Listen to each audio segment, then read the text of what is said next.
When you have a brand new product to sell and you're trying to get the world to look at it with different eyes, you do hope that certain people will get on board. It's the deal. Yes, you can pay, millions of pounds to get a celebrity to endorse your product. We've seen that since the advent of time, really, haven't we? Way back when marketing took off in a big way with the rise of, national newspapers. I told you a while back, didn't I, that one of the highest paid people of a certain era was none other than the former mistress of the Prince of Wales, Lily Langtry.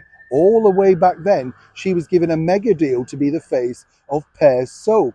And women in their droves went out and bought this soap because apparently it's going to give them the same complexion, beauty, and no doubt confidence that the mistress was able to woo the Prince of Wales. Clever marketing. Has it truly moved on? Well, let me explain. What is fascinating, I find, about marketing in itself, when you think about it, as I say, you can get celebrities attached. Now, this particular celebrity I've met on a number of occasions. Very funny man, fine comic actor who's created so many wonderful series, roles that we all love to laugh at time and time again.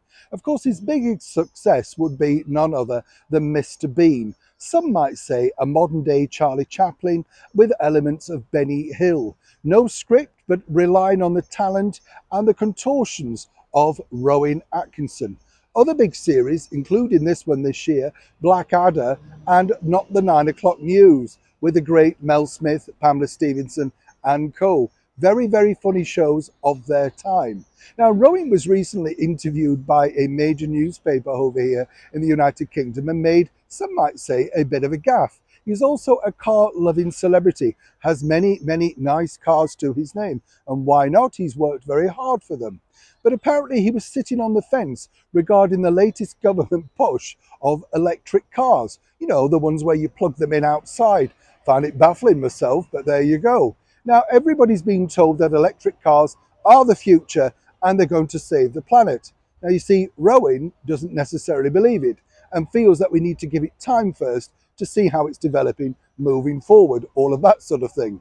Now, as you can imagine, this hasn't gone down well with all the major companies who are trying to convert not just us, but their own cars to electricity, proving the bottom line is this: it doesn't matter how much you pay a celebrity, when they become that rich, that successful, and that well known, they can actually say and do what they want. And that's exactly what Rowan Atkinson has done. But more importantly, and maybe inadvertently, he's kind of crushed a lot of the ongoing marketing for the electric car company. Now, I'm not for or against. The bottom line is I'm just glad to get anywhere, whether it's by bus, train, scooter, sedan chair. Who cares as long as you're not moving? Do you know what I mean? It's just relaxing, isn't it? But it is interesting when somebody of that caliber, who truly understands cars, having bought so many classics, that he says he's holding back. Now, as ever, I'd love to know what you think to this particular story. Do you agree with the new electrification of cars? Or are you thinking like Rowan? I think I'll sit it out and see.